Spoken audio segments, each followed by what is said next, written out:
The scalding coffee hit Julia's uniform before she even saw it coming. "You think I'd let something like you serve me?" The woman's voice dripped with disgust, her designer handbag swinging as she stood abruptly. "What kind of freak show is this cafe running?" Julia stood frozen, the hot liquid seeping through her white blouse, burning her skin, but the pain there was nothing compared to the familiar ache in her chest. Around her, the small cafe had gone silent. Every pair of eyes was on her, some pitying, most curious, a few openly disgusted. She could feel their stares crawling over her pale skin, her white blonde hair, her light eyes that marked her as different in a country that prized uniformity. What happens when the world tells you every single day that you don't belong, that you're broken, that you're too different to deserve love? This was supposed to be a good neighborhood. Clean, respectable, right outside the gates where souls wealthy lived their pristine lives. But hatred, Julia had learned, didn't care about property values. "I'm sorry for the inconvenience," Julia heard herself say, her voice mechanical, trained through countless similar incidents. "Let me get you another—" "I don't want anything from you." The woman's face contorted. "Just looking at you makes me sick. What are you even doing in Korea? Go back to wherever you came from." Something inside Julia snapped. Not broke. She'd been broken too many times for that. This was different. This was the sound of her last bit of patience turning to dust. "I am Korean," Julia said, her voice suddenly sharp as broken glass. She straightened up, coffee still dripping from her clothes, and met the woman's eyes with a level stare.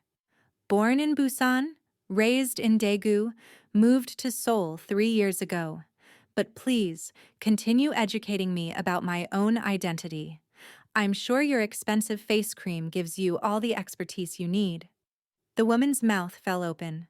Gasps rippled through the cafe.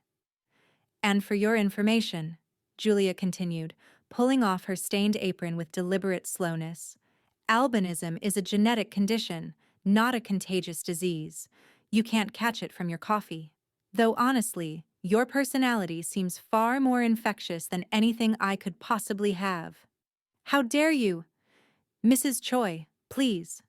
Mr. Kim, the cafe owner, finally rushed over, his weathered face creased with worry. He was a kind man in his 60s who'd given Julia a job when 17 other establishments had turned her away. "Julia, perhaps you should take a break." "No need, Mr. Kim." Julia untied her apron completely and set it on the counter. "I'll clean up and finish my shift, but I'm done apologizing for existing." The woman, Mrs. Choi, sputtered something about never returning and stormed out, her heels clicking violently against the tile floor. The other customers slowly returned to their conversations, though Julia could still feel their whispered words like insects on her skin. She walked to the back room on steady legs, closed the door, and only then did she let herself shake. Her hands trembled as she peeled off the coffee-stained blouse. In the small mirror above the sink, her reflection stared back. Pale skin that seemed to glow under the fluorescent lights, hair the color of winter clouds, eyes that shifted between pink and pale blue depending on the light. "Freak," she whispered to her reflection, then immediately hated herself for it. This was the pattern. Stand up for herself publicly, fall apart privately, build walls during the day, cry behind them at night. She'd learned to be savage because being soft had nearly destroyed her. Every insult she'd absorbed in silence had left a scar. So she taught herself to bite back, to be quicker with her words than they were with their cruelty. But God, she was tired. She was washing her face when she heard the cafe door chime. Through the crack in the door, she could see Mr. Kim greeting someone new. Julia grabbed a clean uniform shirt and buttoned it quickly, taking a breath to compose herself before stepping back out. The man at the counter was tall, dressed in a perfectly tailored black suit that probably cost more than Julia's annual salary. His dark hair was swept back, and even from across the room, she could see the dangerous edge to him. The kind of person who didn't ask for things, who expected the world to rearrange itself around his wants. Great. Another rich customer to deal with. But as she approached the counter, ready with her professional smile and dead eyes, the man turned and froze. His name, she would learn later, was Kai Dae-jun, and he was staring at her like she'd descended from the moon itself. "Welcome to Daehan Cafe," Julia said flatly, her tone making it clear she was in no mood for another incident. "What can I get you?" Dae-jun didn't answer. He just kept staring, his dark eyes wide, his expression caught between shock and something else Julia couldn't identify. She'd seen every reaction to her appearance: disgust, pity, curiosity, fear. But this looked almost like awe. "Sir?" Julia prompted, her voice sharper now. "Do you need a moment to decide, or are you planning to just stand there?" That seemed to snap him out of it. "Coffee," he said quickly. "Black, please." "Anything else?" "No, just coffee." Julia rang it up, took his money, and turned to prepare his drink, acutely aware that he was still watching her. Not with the malicious curiosity of earlier customers, but with an intensity that made her skin prickle. She could feel his gaze following her movements as she worked the espresso machine, as she poured the steaming liquid into a cup. When she set it in front of him, their fingers brushed accidentally. Dae-jun jerked back like he'd been burned. "Your coffee," Julia said dryly. "It won't bite. Unlike me, apparently." The corner of his mouth twitched. "Apparently. I have references if you need them. Mrs. Choi would be happy to testify." "I saw what happened," Dae-jun said quietly.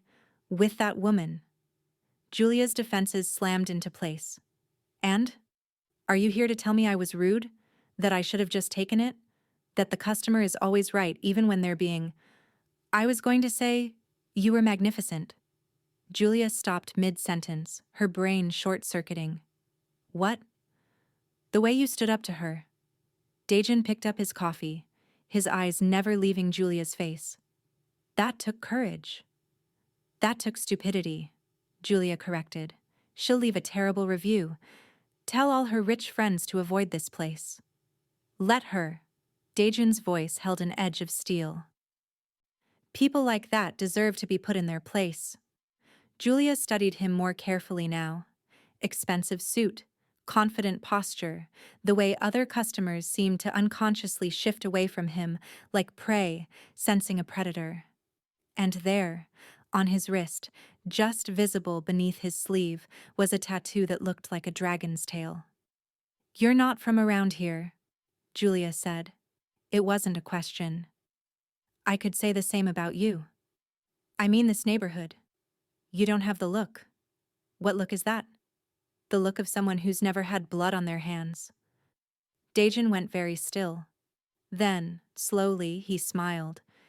It wasn't a nice smile. It was the smile of a shark who just recognized another predator in the water. "Sharp eyes," he said softly. "And a sharper tongue. I like that." "I'm not here for you to like." "No," Dae-jun agreed. "You're here to serve coffee, which you do very well, by the way." He took a sip, and Julia waited for him to leave. That's what customers did. They got their drinks and left. But Dae-jun just settled onto one of the stools at the counter, making himself comfortable. "Is there something else you need?" Julia asked. "No." Dae-jun set down his cup. "I'm good here. We close in 3 hours. Then I'll have 3 hours of excellent coffee and even better company." Julia blinked. "You're planning to just sit there? Is that a problem?" "It's weird. I've been called worse." Julia wanted to argue, but Mr. Kim was watching hopefully from the corner. A customer who wanted to stay was a customer who might order more. So she swallowed her protests and went back to work, wiping down tables, serving other customers, pretending she didn't feel Dae-jun's eyes tracking her movements. He ordered 3 more coffees over the next 3 hours, didn't touch his phone, didn't read anything, just sat and watched the cafe with the patience of someone who'd learned to wait for what he wanted. And whenever Julia passed his table, She felt the weight of his attention like sunlight. It should have made her uncomfortable. It should have triggered all her carefully honed defenses. Instead, it made her curious. When the cafe finally closed, Dajan stood, straightening his suit jacket. "Same time tomorrow? We open at 7, Julia said automatically. "Then I'll see you at 7. "You're coming back?" "Why wouldn't I?" "Because—" Julia gestured vaguely at herself, at her pale skin and light eyes, at all the things that usually sent people running. "Because of the obvious." Dajan tilted his head, studying her with those dark, unreadable eyes. "You know what I see when I look at you? A freak? A mistake? The moon." Dajan interrupted softly. "I see the moon in human form. Beautiful. Rare. Impossible to look away from." Julia's breath caught. No one had ever called her beautiful before. Not sincerely. Not like this. Like the word was being pulled from somewhere deep and honest. "That's a line," she managed. "It's the truth. You don't even know me." "Not yet," Dajan agreed. "But I'd like to, if you'll let me." He reached into his jacket and pulled out a business card, set it on the counter between them. Julia glanced down and her blood ran cold. Kai Dajan, Executive Director, Bow Group. Everyone in Seoul knew the Bow Group. Everyone knew what Executive Director was code for. This man wasn't just rich. He was dangerous. The kind of dangerous that made people disappear. "You're—" Julia's voice came out hoarse. "Someone who makes a living from reading people," Dajan finished. "And you, Julia, are someone I very much want to read." "How do you know my name?" He nodded toward her name tag. Julia resisted the urge to cover it. "I should go." "I should too," Dajan said, but he didn't move. "But I'll be back tomorrow, and the day after that, and the day after that. Until you believe that when I look at you, I see something extraordinary." "Why?" Julia demanded. "Why would you waste your time?" "It's not a waste if it's you." Then he was gone, disappearing into the Seoul night, leaving Julia standing behind the counter with a business card in her trembling hands and her heart doing things it absolutely should not be doing. Mr. Kim emerged from the back, his expression knowing. "That's Kai Dajan," he said quietly. "One of the most powerful men in Seoul." "I know." "He's never been to this cafe before." "I know." "He couldn't stop looking at you." Julia crumpled the business card in her fist. "I know that too." If this story is speaking to you, if you've ever felt different or unwanted or like you don't belong, I need you to do something right now. Hit that like button. Subscribe to this channel because we're building a community of people who believe that being different doesn't mean being less. Share this story with someone who needs to hear it. Your support helps us reach more people with stories of hope and transformation. Now let's see what happens when Julia and Dajan's worlds collide. That night, alone in her tiny apartment, Julia looked at herself in the mirror again. Pale skin, white hair, pink-tinged eyes, all the features that had made her a target, a joke, a thing to be pitied or feared. The moon in human form. She touched her reflection, tracing the contours of her different face. "Liar," she whispered, but her voice shook because part of her, a dangerous, hopeful part, wanted desperately to believe him. Tomorrow, she told herself. Tomorrow she'd be ready for him. Tomorrow she'd have her walls rebuilt, her armor secured, her savage tongue sharpened. But tonight, just for tonight, she let herself imagine what it might be like to be seen as beautiful. The business card sat on her nightstand, catching the moonlight streaming through her window. And for the first time in years, Julia fell asleep with something other than tears on her face. She fell asleep with a smile. Kai Dajan had killed his first man at 19. It was a fact he carried like a stone in his chest, heavy, permanent, impossible to forget. 15 years later, he'd lost count of how many stones he carried. The Bow Group didn't build its empire on legal ventures and ethical business practices. They built it on fear, on power, on the willingness to do what others couldn't stomach. Daejun had stomached quite a lot, but nothing. Not the blood, not the betrayals, not the countless nights wondering if he'd become a monster, had prepared him for the sight of Julia in that cafe. He'd only gone there because his usual coffee spot was closed for renovations, and his assistant had recommended Daehan Cafe as the closest alternative. A business decision. Nothing more. Then she turned around. Daejun had seen beautiful women before. Seoul was full of them. Surgically perfected faces, designer clothes, carefully curated elegance. He'd dated a few, slept with more, felt nothing beyond temporary satisfaction. Beauty was common in his world. It was a currency, a tool, a weapon. But Julia wasn't beautiful like that. Julia was beautiful like a ghost, like a dream, like something that shouldn't exist in the normal world. Her skin seemed to glow from within, pale as pearl, luminous as moonlight. Her hair fell in silvery white waves that caught the cafe lights and turned them into something magical. And her eyes, God. Her eyes shifted colors like opals, pink and blue and lavender all at once. She looked like she'd been carved from starlight, and she looked absolutely furious. Daejun had watched the entire incident with Mrs. Choi, his coffee forgotten, his meetings forgotten, everything forgotten except the way Julia stood there taking abuse with dead eyes and mechanical apologies. He'd seen that look before, on people who'd been broken so thoroughly they no longer expected kindness. He'd been about to intervene, consequences be damned, when Julia snapped.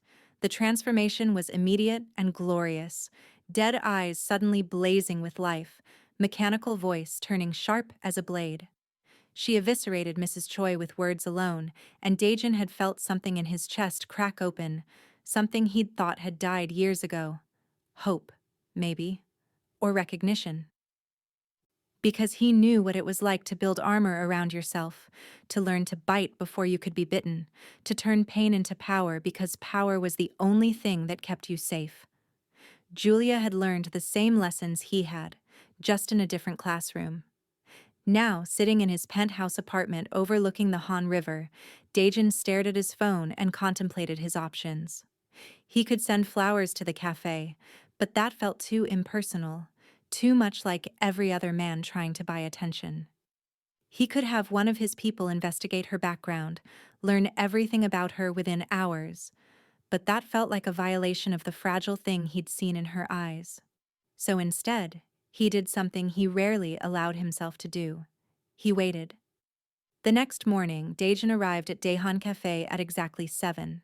Julia was already there, her white hair pulled back in a neat ponytail, her uniform crisp despite yesterday's coffee incident. She saw him walk in, and something flashed across her face, too quick to read. "You actually came back?" she said. "I said I would." "People say a lot of things." Daejun approached the counter, noting how she didn't step back, but didn't relax either. "Coffee, black please." "Learning manners." Julia's tone was dry. "Impressive growth in just 24 hours. I was always polite." "You were always staring." "Can you blame me?" Julia's jaw tightened. "Don't." "Don't what?" "Don't pretend this is something it's not. I know who you are now. Kai Daejun, Beau Group. Which means you're dangerous. You're probably bored and you think I'm some kind of exotic curiosity to add to your collection." Daejun absorbed the accusation without flinching. "You're right about two of those things." "Which two?" "I am dangerous, and you are absolutely a curiosity." He leaned against the counter, ignoring the way she tensed. "But not because of how you look. Because of how you fight." "I don't fight." "You fought yesterday. You fight every day, I imagine, just by existing in a world that wants you to apologize for it." Julia's hand stilled on the espresso machine. "You don't know anything about me." "Then teach me." "Why would I do that?" "Because I'm asking. Because I'll keep coming back until you do. Because..." Daejun paused, choosing his words carefully. Because I think you're tired of people seeing only your surface. And I'm tired of people seeing only mine. What does that mean? It means everyone looks at me and sees a criminal, a killer, a monster in an expensive suit. Daejin's voice was quiet, almost gentle. They're not wrong, but they're not entirely right either. Just like everyone who looks at you and sees only your albinism is missing everything that matters. Julia stared at him, her unusual eyes wide. That's quite a speech for 7 a.m. I'm an early riser. Apparently a romantic one too. Only when properly inspired. Despite herself, Julia's lips twitched. Almost a smile. Your coffee will be ready in 2 minutes. I'll wait. And he did. He waited while she served other customers, while she cleaned tables, while she studiously avoided looking in his direction. When his coffee was ready, she set it down with slightly less hostility than before. Thank you, Julia. You keep using my name? It's a beautiful name. Why wouldn't I? Most people don't. They either avoid names entirely or make up something else. Her voice caught slightly on the last words. What kind of something else? Ghost. Pale thing. The albino girl. Julia shrugged, but Daejin could see the tension in her shoulders.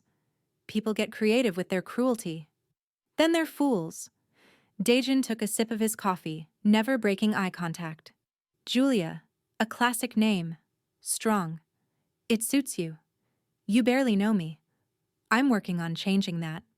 He stayed for an hour that morning, ordered 2 more coffees he didn't particularly want, watched Julia work with an efficiency that spoke of years of practice, saw how she handled difficult customers with that same sharp tongue that had eviscerated Mrs. Choi. Noticed the way her armor came up whenever anyone stared too long. When he finally left, he said simply, "Tomorrow." Julia sighed. "You're really not going to stop, are you? Not until you tell me to. And mean it." "I mean it." "No, you don't. Your words say leave, but your eyes say—" Daejin smiled. "Your eyes say you're curious, too." He left before she could protest, but he could feel her gaze on his back all the way to his car. The pattern continued. Every morning, 7 o'clock, Daejin arrived at Daehan Cafe. Sometimes he stayed for an hour, sometimes longer. He learned that Julia took her break at 9:30, that she preferred tea to coffee, that she had a sarcastic comment for nearly everything but went quiet when children came into the cafe. He learned that she was kind to Mr. Kim, patient with elderly customers, and absolutely savage with anyone who treated service workers poorly. He watched her shut down a businessman who'd snapped his fingers at her with such precision that the man left apologizing. "You're good at that," Daejin said after the man had gone. "At what?" "Putting people in their place without raising your voice." Julia wiped down the counter. "I've had practice." "How long have you worked here?" 2 years. Before that, I worked at a convenience store, a bookshop, and a restaurant that fired me after 3 days because customers complained about my appearance. "Their loss." "Their choice," Julia corrected. "People have the right to be uncomfortable." "No, they don't. Not when their discomfort is based on ignorance." Julia looked at him then, really looked, and Daejin saw the carefully hidden vulnerability beneath her armor. "You talk like you understand," she said quietly. "But how could you? You're normal. Perfect even. People don't stare at you like you're a mistake. They stare at me like I'm a threat. Like I might hurt them if they look away." Daejin's voice was soft. Different reasons. Same isolation. Something shifted in Julia's expression, a crack in the wall. "Why coffee?" she asked suddenly. "What? Why do you keep ordering coffee? You barely drink it. You let it get cold while you sit there watching everyone." Daejin smiled. "The coffee's an excuse." "For what?" "To be near you." Julia's breath caught. That's ridiculous. You don't even know me." "I know you prefer the morning shift because there are fewer customers. I know you organize the cups by size even though Mr. Kim doesn't care. I know you have a soft spot for the grandmother who comes in every Thursday and orders the same thing. I know you hide your hands when they shake. I know. Stop. Julia's voice was barely a whisper. Please stop. Why? Because you're making me hope, and hope is dangerous for someone like me. Daejin stood, rounding the counter before she could protest. They were close now, close enough that he could see the exact moment her breath hitched, the way her pupils dilated despite her fear. Someone like you, he repeated. You mean someone extraordinary?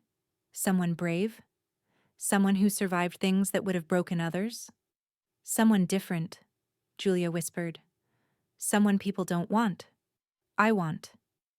You don't know what you want. You've decided I'm some kind of project. Something interesting to pursue until the novelty wears off. Julia. No. She stepped back, putting distance between them. I know how this works. You're bored. You see something unusual and you think you want it. But what happens when you really get to know me? When you see all the ways I'm damaged? When people stare at us together and whisper? When your reputation... I don't care about my reputation. You should. The Beau Group will respect whoever I choose to spend time with. That's not up for debate. Julia laughed, but it was a broken sound. You think it's that simple? You think you can just decide to be with someone like me and everyone will accept it? I think, Daejin said carefully, that you're scared. And you have every right to be. But I'm asking you to be brave anyway. Why? Why does it matter to you? Daejin took a breath.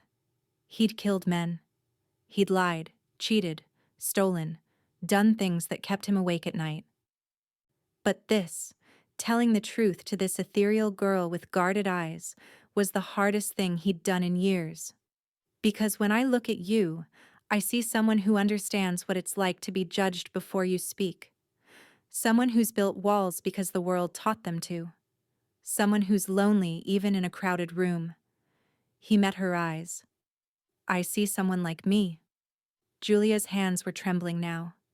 I'm nothing like you. No? Then why are you crying? She touched her face, surprised to find tears on her cheeks. I'm not... It's okay to be scared, Julia. It's okay to have walls. I'm not asking you to tear them down. I'm just asking you to let me stand at the gate. Let me prove that I'm not going anywhere. Everyone goes somewhere eventually. Then let me prove I'm not everyone. They stood there, customer and server, Mafia executive and cafe waitress. Two people who should never have crossed paths but couldn't seem to look away from each other. Finally, Julia spoke. 1 week. What? You want to prove you're serious? Come back for 1 week. Same time, same place. If you're still interested after seeing me every single day, dealing with my mood swings and my trauma and all the stares we'll get, then we'll talk. Daejin smiled. Deal. Just like that? Just like that. He pulled out his phone. Can I have your number? No. No? You want to prove yourself? Do it the old-fashioned way? Show up. Be present. No texts, no calls, no digital safety net. Julia crossed her arms. If you're going to pursue me, Kai Daejin, you're going to have to actually work for it. Daejin's smile widened. There it was. The fire he'd seen that first day. The sharp edges she used to protect her soft center. Challenge accepted. He left the cafe that day with a lightness in his chest he hadn't felt in years. His phone rang almost immediately.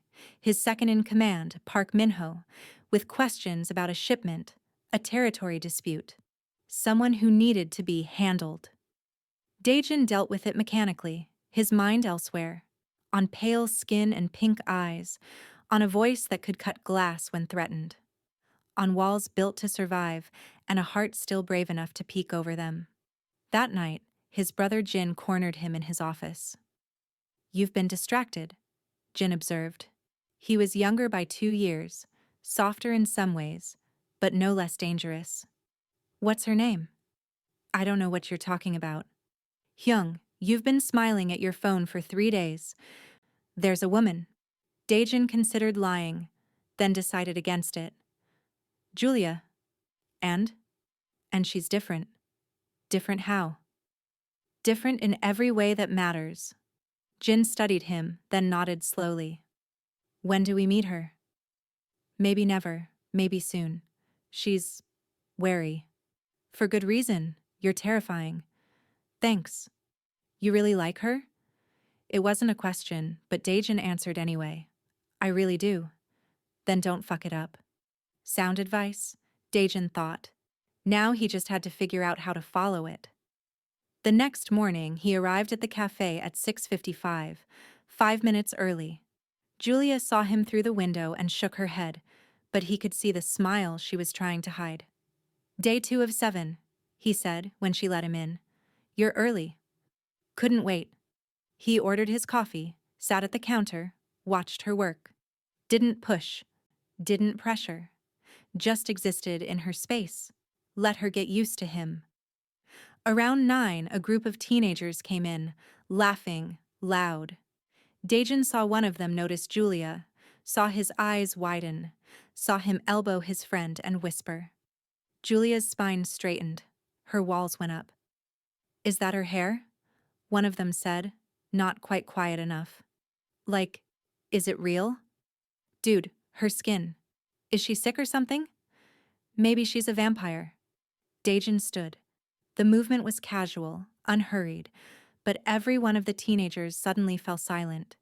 He didn't say anything, just looked at them with the same flat expression that had made grown men confess to crimes. We should go, one of them mumbled. They left without ordering. Julia stared at him. You didn't have to do that. I know. I can handle teenagers. I know that too. Then why? Because you shouldn't have to. Not today. Not while I'm here. Julia's hands were shaking again. You can't protect me from every ignorant person in Seoul. Watch me try. And there it was. Another crack in her armor. Another moment where she looked at him like she was trying to solve an impossible equation. Day 2, she said softly. Day 2. Daejin agreed. 5 more to go. But they both knew the truth. This wasn't about a week anymore.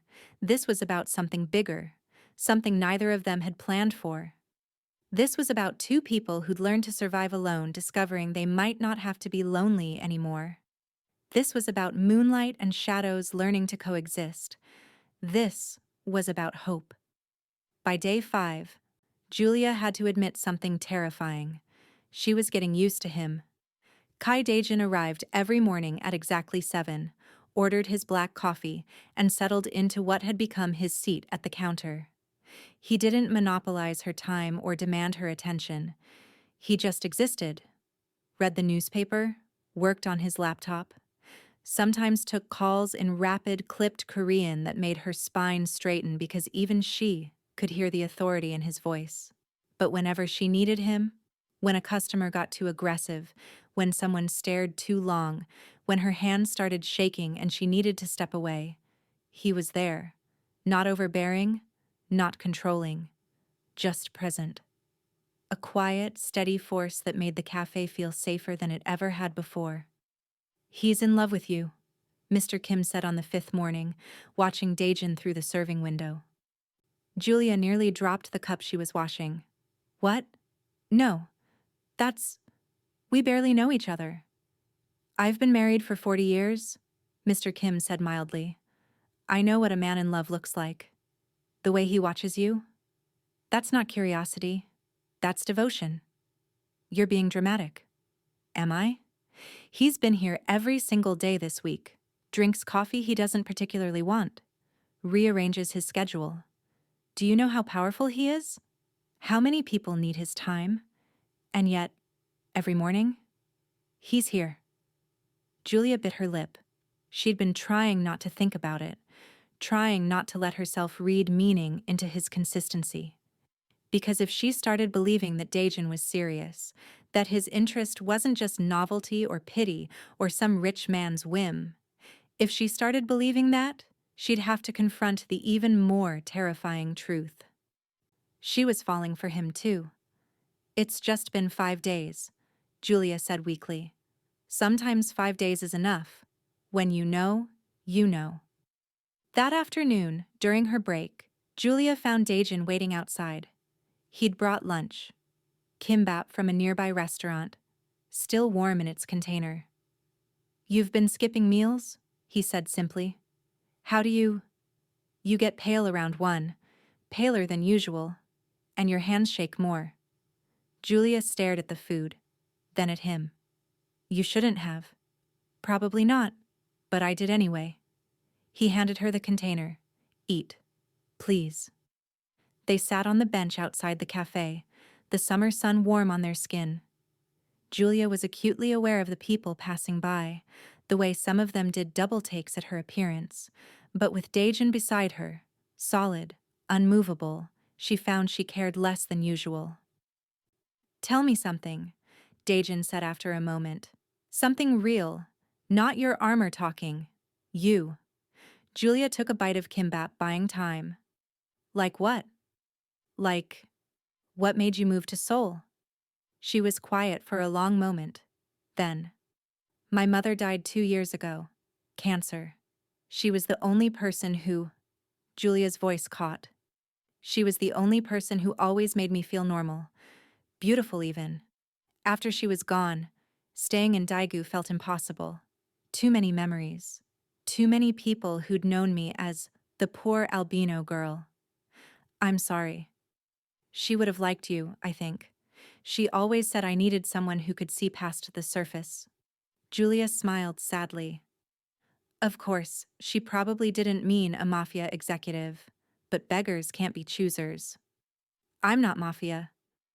"Please, the Bo group is about as legitimate as I am Korean. Which is to say..." "Technically true, but widely debated." Daejin laughed, a real laugh that transformed his usually serious face. "Fair enough. But for what it's worth, I never chose this life. I inherited it." "Tell me," Julia said, surprising herself. "Something real, not your armor." "You..." Daejin was quiet for so long Julia thought he wouldn't answer. Then, "My father was a monster. Built the Bo group through violence and fear. When I was 19, he ordered me to kill someone, a rival who'd insulted him. Said it was my initiation, my proof of loyalty." Daejin's hands clenched. "I did it. And I've been trying to be better than him ever since. Failing, mostly. But trying." "Are you?" Julia asked. "A monster, I mean?" "Sometimes, when I have to be." He looked at her. "Does that scare you?" "It should," Julia said honestly. "But somehow, no. Because I see the way you are here. Patient, kind. You could snap your fingers and have anything you want, but you wait for me to give it to you. Consent matters in all things." "See? A monster wouldn't say that." "A monster would say exactly that to gain trust." Julia tilted her head. "Are you trying to talk me out of liking you?" "I'm trying to be honest. You deserve honesty." "Then honestly, day 5, 2 days left. Are you still interested?" Daejin turned to face her fully. "Julia, I could spend every day with you for the next 50 years and I'd still want more. This week isn't about proving interest. It's about proving I'll respect your boundaries. That I'll show up. That I mean what I say." Julia's heart hammered in her chest. "You can't know that. You don't know what you're signing up for." "Then tell me. Tell me the worst of it." "The worst?" Julia laughed bitterly. "The worst is that I'll never be normal. People will always stare. Your business associates will whisper. Your family will question your judgment. Dating me is a liability. Socially, professionally, every way that matters in your world. My world can adjust. Can it? Can you?" Julia turned to him, her eyes bright with unshed tears. "What about when we're at some important dinner and people can't stop staring? When photographers take pictures and the articles all focus on your unusual companion?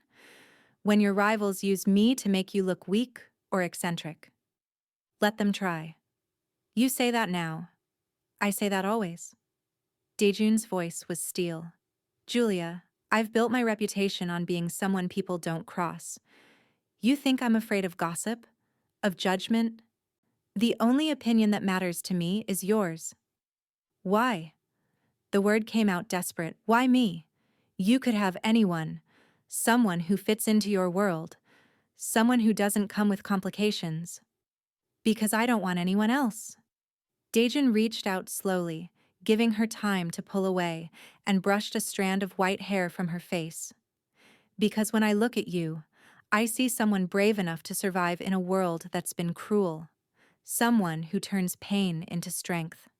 Someone who makes me want to be better than what I was raised to be. His fingers lingered near her cheek, not quite touching. Because you're the first person in years who looks at me and sees a man. Not just a title, not just the blood on my hands. Julia's breath shuddered out. I'm scared. I know. What if you change your mind? I won't. You can't promise that. Yes, I can. Daejun's hand dropped, but his eyes held hers. I'm very good at getting what I want, Julia. And I want you. Not your walls, not your armor, though I respect both. I want the woman who cries in the back room, who's kind to elderly customers, who makes sarcastic comments to protect herself. I want all of it. Julia felt something break open inside her, not painfully, but like a door that had been locked too long finally swinging open. 2 more days, she whispered. You have 2 more days to change your mind. I won't need them, but I'll give them to you anyway. They sat in silence for a while, eating kimbap in the summer sun, and for the first time in 2 years, Julia felt something other than alone. Day 6 brought unexpected complications. Daejun arrived at 7 as promised, but he wasn't alone. A younger man accompanied him, handsome with similar features but a softer expression. This is my brother Jin, Daejun introduced. He insisted on meeting you. I apologize for the ambush. Jin elbowed him. I'm not an ambush. I'm moral support. He turned to Julia with a genuine smile. Hi, I've heard a lot about you. Julia looked between them, her defenses rising. You told him about me. He noticed I've been distracted, Daejun said. And Jin is persistent. I prefer charmingly curious. Jin leaned on the counter. So you're the woman who has my brother arriving at work late, leaving meetings early, and actually smiling at his phone. Jin, Daejun warned. What? It's true. Jin studied Julia with open interest. But there was no malice in it. Just curiosity. You're beautiful. Like something from a manga. Julia tensed, waiting for the inevitable qualifier. The but, or despite, that always followed comments about her appearance. It never came. Coffee? She asked, keeping her voice neutral. Please, and whatever pastries you recommend. Hyung says you have excellent taste. Over the next hour, Julia watched the brothers interact. Jin was lighter than Daejun, quicker to laugh, but she could see the same steel underneath. These were dangerous men, but with each other, they were just brothers. Teasing, comfortable, real. So, Jin said eventually, when Daejun stepped away to take a call. What are your intentions toward my brother? Julia blinked. Excuse me? He's asking what I should be asking you, Julia said dryly. Aren't you supposed to threaten me? Tell me to stay away from him? Why would I do that? You make him happy. Jin's expression turned serious. Do you know how rare that is? Daejun Hyung carries the weight of our entire organization. He's been responsible for everything since our father died. He doesn't let himself want things, doesn't let himself be soft. He doesn't seem soft. Not to others. But I see the way he looks at you. Jin smiled. Like you're the first good thing he's found in a long time. So no, I'm not going to threaten you. I'm going to ask you to give him a chance. He's the one pursuing me, Julia pointed out. Is he? Because from where I'm sitting, you're both circling each other. both scared, both waiting for the other to run first. Jin stood, pulling out his wallet. Here's my advice. For what it's worth. Take the risk.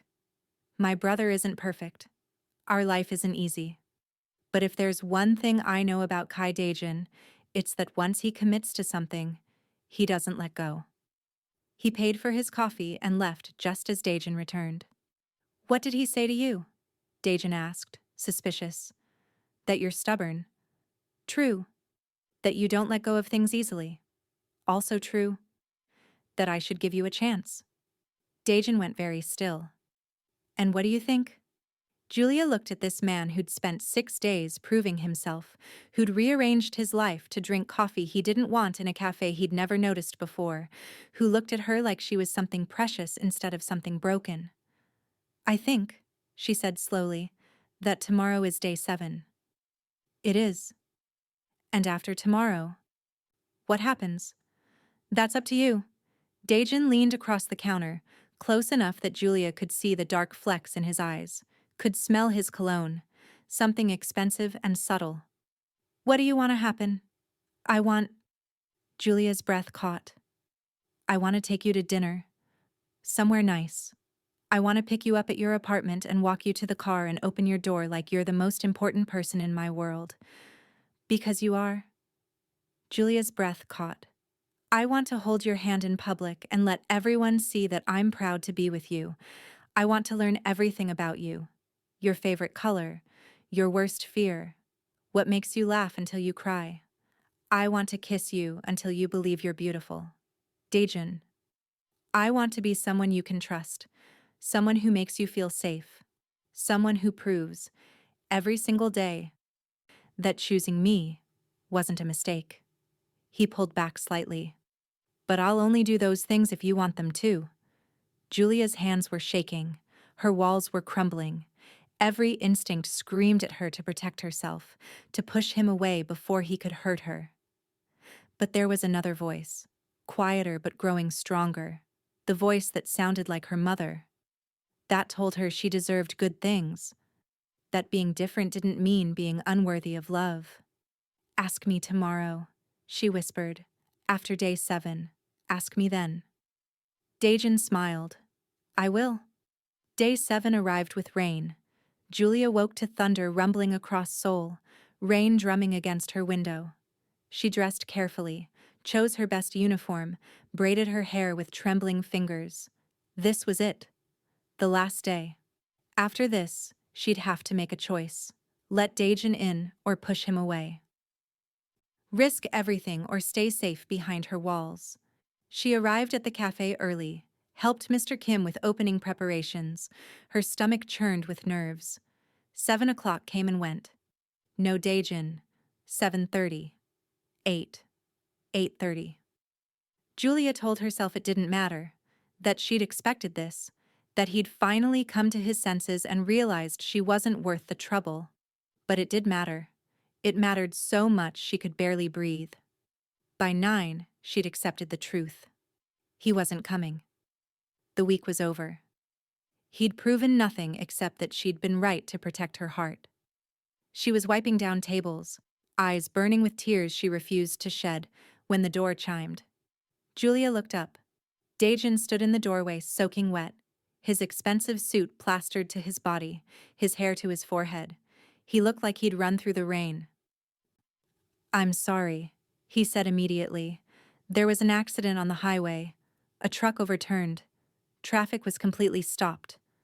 I tried to call, but I don't have your number. And I couldn't let today end without seeing you. Julia just stared at him. I know I'm late. I know I said I'd be here at 7 and it's past 9. But I'm here now. Day 7. I'm here. He took a step closer, dripping rainwater onto the floor. I'm here, Julia, and I'm not going anywhere. Something inside Julia shattered completely. She walked around the counter, crossed the cafe floor, stood in front of this man who'd driven through a storm, who'd shown up soaking wet and apologetic, who'd spent 7 days proving himself. You're going to ruin your suit, she said. I don't care about the suit. Mr. Kim is going to make you clean up that water. I'll mop the whole cafe if he asks. You're late. I know, I'm sorry.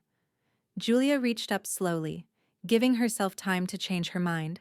Her pale fingers touched Daejin's wet cheek. Ask me, she whispered. Daejin's eyes widened.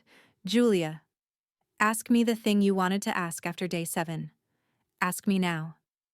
Daejin took her hand, the one touching his face, and held it gently.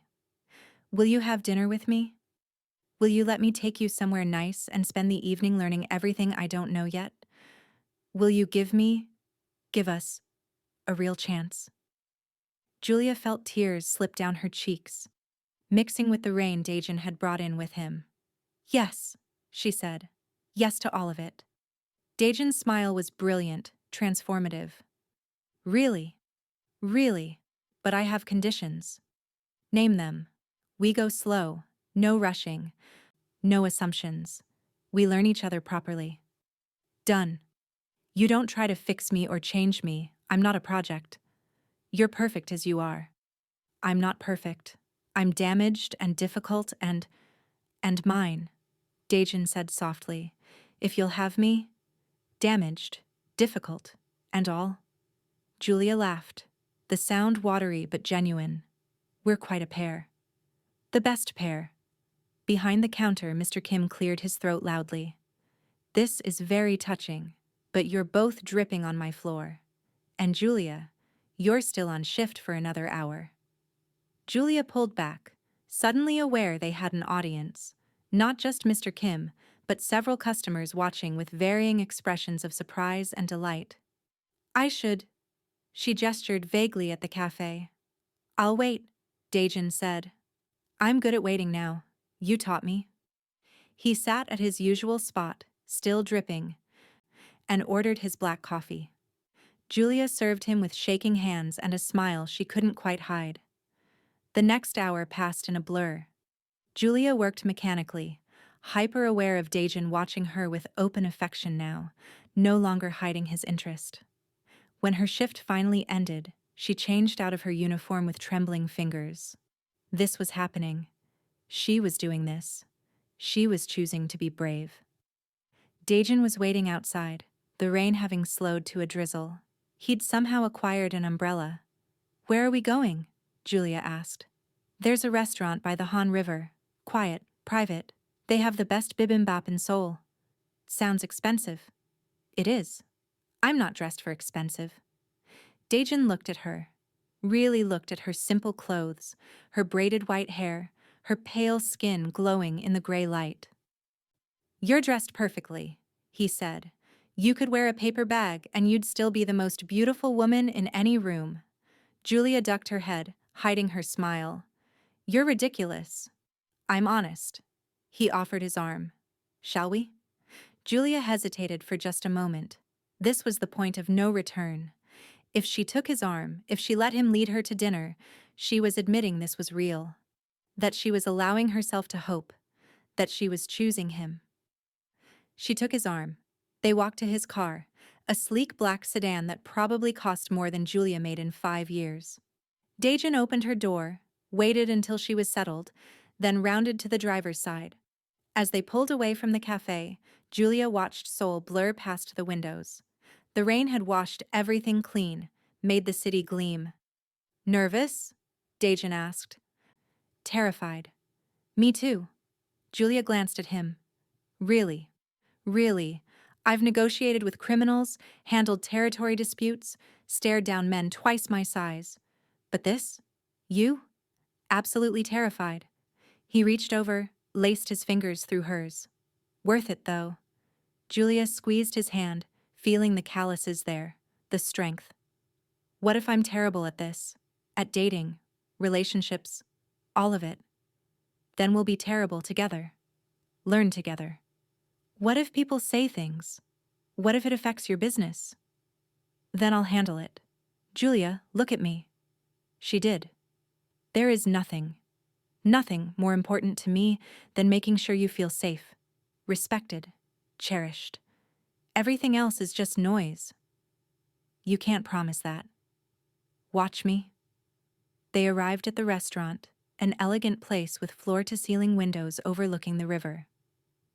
The host took one look at Daejun and immediately ushered them to the best table, private and quiet.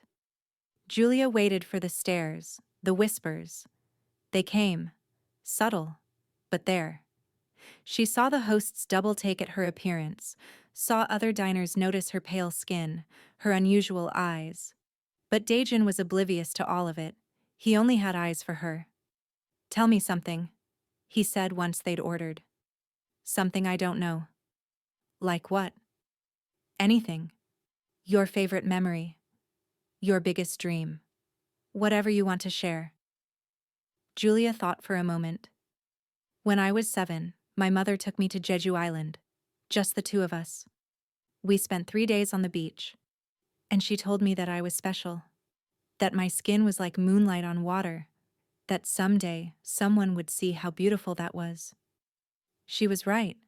I didn't believe her. Not for a long time. Julia traced the rim of her water glass. "But lately I'm starting to."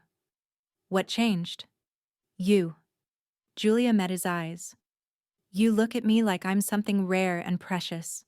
Not despite how I look, but including it. Like you actually see me as beautiful. Because you are." "See? You do it again." Julia shook her head. "I don't know how to accept that yet. But I want to learn. I'll remind you every day until you believe it." Dinner passed in a blur of conversation. Julia learned that Daejun hated seafood but loved spicy food, that he'd wanted to be an architect before his father died, that he read philosophy books and collected vinyl records, and had a secret sweet tooth he'd never admit to his subordinates. Daejun learned that Julia loved old movies and rainy days, that she'd wanted to be a teacher, but couldn't handle the thought of students staring at her, that she sang when she thought no one was listening and had a weakness for chocolate. They talked until the restaurant staff started giving them pointed looks. "I should take you home," Daejun said reluctantly. "Probably."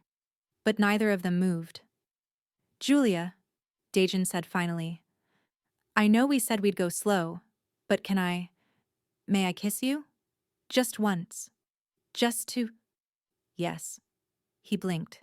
"Yes? I've been waiting for you to ask for the last hour." Daejun's smile was slow and devastating. He stood, offered his hand, led her outside to where the rain had completely stopped. The city sparkled around them, washed clean and new. He cupped her face gently, giving her every opportunity to pull away. Julia didn't pull away. When his lips met hers, it was soft, careful, reverent, like she was something infinitely precious. Julia felt herself melt into it, into him, felt years of loneliness and pain start to dissolve. When they finally broke apart, both breathing hard, Daejun rested his forehead against hers. "Worth waiting 7 days for?" he murmured. Julia laughed. "Just 7 days? I'd have waited 7 years. 7 lifetimes. Now you're just showing off. Can you blame me? I'm kissing the moon." Julia pulled back to look at him. This dangerous, powerful man who'd rearranged his life for her, who'd seen past her differences to the person underneath. "Take me home," she said softly. Daejun did, driving through the quiet Seoul streets with her hand in his. When they reached her small apartment building, he walked her to her door. "When can I see you again?" he asked. "I work tomorrow at 7. Then I'll be there at 7. You don't have to." "I want to. Besides, I've gotten used to starting my days with you. Can't break the habit now." Julia unlocked her door, then turned back. "Daejun?" "Yes?" "Thank you. For not giving up. For showing up every day. For seeing me. Thank you for letting me. For being brave enough to say yes." He kissed her once more, soft and quick, then left before she could lose her nerve and ask him to stay. Inside her apartment, Julia leaned against the door and touched her lips, still feeling the ghost of his kiss. Her phone, which she'd silenced during dinner, showed a message from Mr. Kim. "About time. You both deserve happiness." Julia smiled, typed back. I think I'm starting to believe that. She got ready for bed, braided her hair, looked at herself in the mirror. Same pale skin, same unusual eyes, same features that had caused her so much pain. But tonight, for the first time, she saw what Daejin saw. Someone beautiful, someone rare, someone worthy of love. The moon, she whispered to her reflection. I'm the moon. And tomorrow, she'd rise again. But this time, she wouldn't rise alone. This time, she'd have someone who'd proven day after day that he'd be there to meet her light with his own steady darkness. Together, they'd make something new, something neither of them had expected, but both of them needed. Not perfect, not easy, but real. And that, Julia thought as she fell asleep smiling, was worth every risk. 6 months later, the cafe had changed. Or rather, Julia's experience of it had changed. She still worked the morning shift, still dealt with difficult customers and occasional stares, but now, when things got hard, she had Daejin's number in her phone, had his jacket hanging in her apartment, had the memory of 100 mornings where he'd shown up, kissed her hello, and made her believe in good things. They'd gone slow, just as she'd insisted. Learned each other carefully. Daejin met her defensive moments with patience. Julia met his dark moods with understanding. They fought occasionally, both too stubborn to back down easily, but they always came back to each other. Because that was the promise they'd made. To show up. To be present. To choose each other. Day after day. You're smiling at nothing again, Mr. Kim observed. He's coming today. He comes every day. True. But today's special, isn't it? It was. 6 months since that rainy day 7. 6 months since Julia had said yes to Hope. Daejin had planned something, though he'd refused to tell her what. Just said to finish her shift and be ready for a surprise. At 7, the door chimed. Daejin walked in, impossibly handsome in his suit, carrying a single white rose. For the moon, he said, handing it to her. From the man who loves her. Julia's heart still stuttered when he said things like that. You're early. Couldn't wait. He leaned across the counter, kissed her softly. 6 months. 6 months, Julia agreed. Best 6 months of my life. Even with all the complications, the stares, the gossip, especially with those, they proved you were worth fighting for. Daejin smiled. Ready for your surprise? Should I be nervous? Probably. After her shift, Daejin drove her to a building she didn't recognize, modern, elegant, in one of Seoul's nicer neighborhoods. Where are we? Julia asked. Come see. He led her inside, up an elevator to a door marked 4B. Unlocked it and stepped aside. Julia walked into an apartment. Spacious, bright, with huge windows overlooking the city. It was furnished simply but beautifully.